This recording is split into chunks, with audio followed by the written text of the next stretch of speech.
नमस्कार दोस्तों। आज हम बात करेंगे मोहन राकेश जी द्वारा लिखित एक नाटक के बारे में जिसका नाम है आधे अधूरे। यह नाटक एक विशेष परिवार और उस विशेष परिवार की विशेष परिस्थितियों को दिखाता है, जिसमें एक मध्य वित्तीय स्तर से ढहकर निम्न मध्य वित्तीय स्तर पर आए एक घर की कहानी है। तो आइए बात करते हैं इसके पात्रों की। मुख्य पात्र में सबसे पहले है महेंद्र नाथ, जो कि 49-50 वर्ष का एक व्यक्ति है जिसे पुरुष एक से दिखाया गया है। सावित्री, जो महेंद्र नाथ की पत्नी है। अशोक, जो कि महेंद्र नाथ का बेटा है और लगभग 21 वर्ष का है। बिन्नी, जो कि बड़ी बेटी है 20 वर्ष की, और किन्नी, जो कि छोटी बेटी है 12-13 वर्ष की। कुछ अन्य पात्र भी हैं। एक है सिंघानिया, जो कि सावित्री का बॉस है। जगमोहन, जो कि सावित्री का प्रेमी है। जुनेजा, जो कि महेंद्र नाथ का पुराना दोस्त है और सावित्री का प्रेमी रह चुका है। तो आइए शुरू करते हैं नाटक को। महेंद्र नाथ, जो कि जुनेजा के साथ पहले फैक्ट्री चलाया करते थे, अब घर पर ही खाली बैठे रहते हैं और अब वह कुछ नहीं करते, बेरोजगार समझ लीजिए। सावित्री, जो कि अब ऑफिस में कार्यरत है, जिस ऑफिस का बॉस है सिंघानिया। अशोक, जो कि अपने पिता की तरह ही बेरोजगार इधर उधर घूमता रहता है और घर पर बैठकर पत्रिकाओं से फ़ोटो काटता रहता है और कुछ गंदी पत्रिकाएं भी पढ़ता है। बिन्नी, जो कि घर से भाग गई थी और उसने मनोज के साथ विवाह कर लिया था। और किन्नी, जो कि छोटी बेटी है, बहुत ही विद्रोही प्रकृति की है, हमेशा गुस्से में रहने वाली। नाटक शुरू होता है। सावित्री ऑफिस से घर आती है और घर में कुछ सामान को बिखरा हुआ पाती है, जिससे वह गुस्सा हो जाती है क्योंकि वह ऑफिस का काम भी संभालती है, घर का काम भी संभालती है और बच्चों की देखरेख भी करती है। इससे वह नाराज़ हो जाती है और महेंद्र नाथ से उसका झगड़ा हो जाता है। वह महेंद्र नाथ को बताती है कि आज घर पर उसका बॉस सिंघानिया आने वाला है। महेंद्र नाथ वहाँ पर रुकना नहीं चाहता और वह किसी भी बहाने से वहाँ से बाहर जाना चाहता है। सिंघानिया पहले भी घर में आ चुका है। सिंघानिया को अशोक भी पसंद नहीं करता, किंतु सावित्री चाहती है कि सिंघानिया के द्वारा वह अपने बेटे अशोक की कहीं पर नौकरी लगवा दे, तो इसलिए वह चाहती है कि अशोक भी वहाँ पर रुके। इसी बीच घर में बिन्नी, जो बड़ी लड़की है, वह आ जाती है और अपनी माँ को बताती है कि वह मनोज के साथ खुश नहीं है।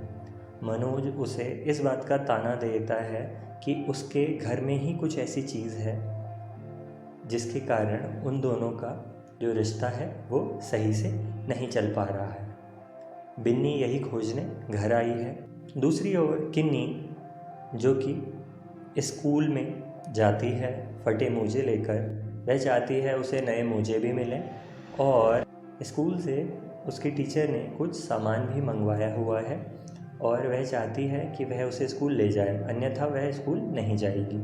अशोक, जो दिन भर अखबार से, मैगज़ीन से फ़ोटो काटता रहता है और कुछ गंदी पत्रिकाएं पढ़ता है। किन्नी भी कभी कभार उन पत्रिकाओं को देख लेती है, जिसके कारण दोनों के बीच लड़ाई हो जाती है और अशोक उसे पीटता है।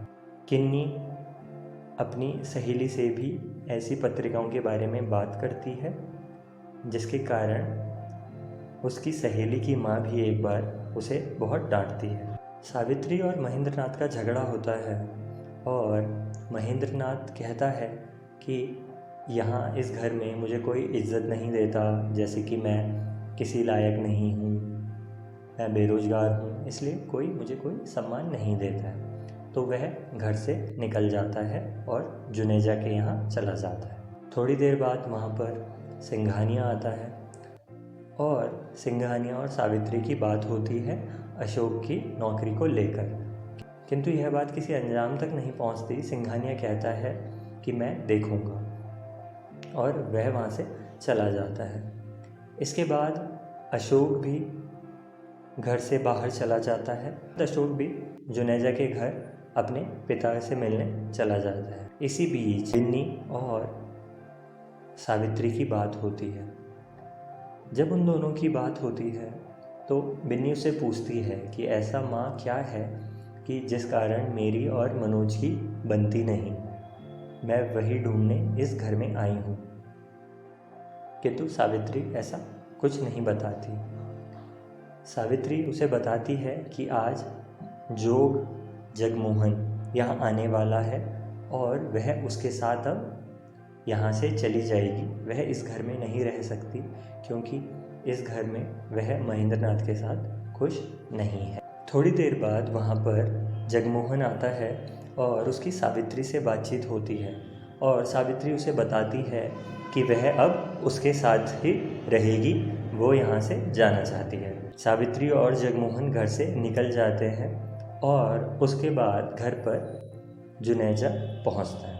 जुनेजा बिन्नी से कुछ बात करता है कि महेंद्रनाथ सावित्री से बहुत प्रेम करता है, किंतु बिन्नी इस बात को नहीं मानती। वह कहती है कि जो व्यक्ति अपनी पत्नी के साथ इतनी मारपीट करता हो वह कैसे उसे प्रेम कर सकता है। जुनेजा उसे समझाता है कि इतनी ही देर में वहाँ पर सावित्री आ जाती है। जुनेजा सावित्री से बात करना चाहता है और वह बात करता है। वह कहता है कि तुम महेंद्रनाथ को छोड़ क्यों नहीं देती, तुमने उसे क्यों बांध रखा है। सावित्री महेंद्रनाथ के लिए और जुनेजा के लिए भला बुरा कहती है। सावित्री कहती है कि महेंद्रनाथ एक ऐसा व्यक्ति है जिसका अपना कोई निर्णय ही नहीं है। वह सारे फैसले आपके कहने से लेता है। उससे कुछ भी पूछो तो वह पहले जुनेजा से पूछकर निर्णय लेता है। यहाँ तक कि उसने मुझसे विवाह का फैसला भी तुमसे ही पूछ कर लिया। ऐसे में जुनेजा और उसके बीच बातचीत होती है और वहाँ पर बिन्नी भी रहती है। तो जुनेजा सावित्री से खुलकर बात करता है। पहले तुम मुझे पसंद करती थी क्योंकि मैं महेंद्रनाथ से ज़्यादा अमीर था। उसके बाद तुम मनोज को पसंद करने लगी, वही मनोज जो तुम्हारी बेटी के साथ शादी कर गया। इसके अलावा उसके बाद अब तुम जगमोहन से प्रेम करने लगी और अभी तुम लौटी हो। इसका मतलब कि जगमोहन ने भी तुम्हें कुछ ऐसी बातें कही होंगी कि वह तुम्हें अपने साथ नहीं रख सकता। यह बातें सुनकर बिन्नी को भी एहसास हो जाता है कि आखिर क्यों उसकी और मनोज की नहीं बनती। नाटक के अंत में दृश्य है कि महेंद्रनाथ ऑटो से उतरकर घर की तरफ आ रहा होता है और वहीं पर नाटक ख़त्म हो जाता है। यह नाटक 1969 में प्रकाशित किया गया था। धन्यवाद।